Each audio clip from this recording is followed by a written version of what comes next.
વાત કરીશું સુરતની તો સુરતના ઉધના વિસ્તારમાં 2 રાઉન્ડ ફાયરિંગની ઘટના બની છે। આશીર્વાદ ટાઉનશીપ ગેટ પાસે આવેલા આરાધ્યા કોર્પોરેશન ઓફિસમાં આ ફાયરિંગની ઘટના બની હતી, જ્યાં બાઇક પર આવેલા 2 લોકોએ ઓફિસ ઉપર ફાયરિંગ કર્યું હતું, જેના ઓફિસના કાચ ઉપર ફાયરિંગના નિશાન પણ મળી આવ્યા હતા। પોલીસે ફાયરિંગમાં મળેલી બંદૂકની ગોળીને કબજે કરી છે, જ્યારે બીજી બંદૂકની ગોળીને શોધવા તપાસ હાથ ધરી છે। સીસીટીવીના આધારે પોલીસે આરોપીઓને શોધવા માટે તપાસ શરૂ કરી છે।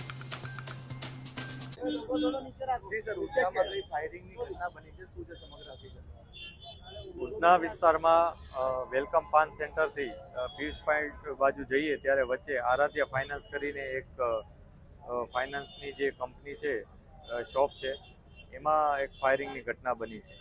આ ઘટનામાં જે પ્રાથમિક વિગત છે એ મુજબ એક બાઇક ઉપર 2 જણાએ આવી અને આ ફાયર કર્યા હોવાનું માહિતી છે। અત્યાર સુધી પોલીસને 1 બુલેટ મળી છે, એટલે પ્રાથમિક દ્રષ્ટિએ કહી શકાય કે 1 બુલેટ ફાયર થયેલ છે। પોલીસ તપાસ કરી રહી છે કે હકીકતમાં શું બનાવ છે।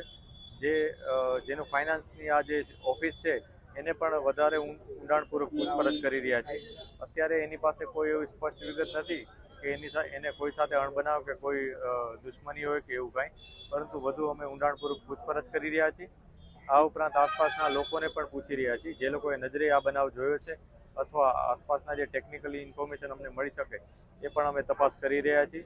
આ સાથે સાથે સમગ્ર શહેરમાં અમે નાકાબંધી અને વ્હીકલ ચેકિંગ ઓલરેડી અમારું ચાલુ જ હતું, તો એને વધુ એલર્ટ કરી દીધા છે અને લોકોને ઇન્ફોર્મેશન પણ અમે પોલીસને આપી દીધી છે કે કયા પ્રકારના લોકો અહીંયા આવ્યા હતા, અને તમામ વિગતો ઉપર અમે તપાસ કરી અને જલ્દીમાં જલ્દી આરોપી પકડાય એ પ્રકારના પ્રયાસો અત્યારે ચાલુ છે।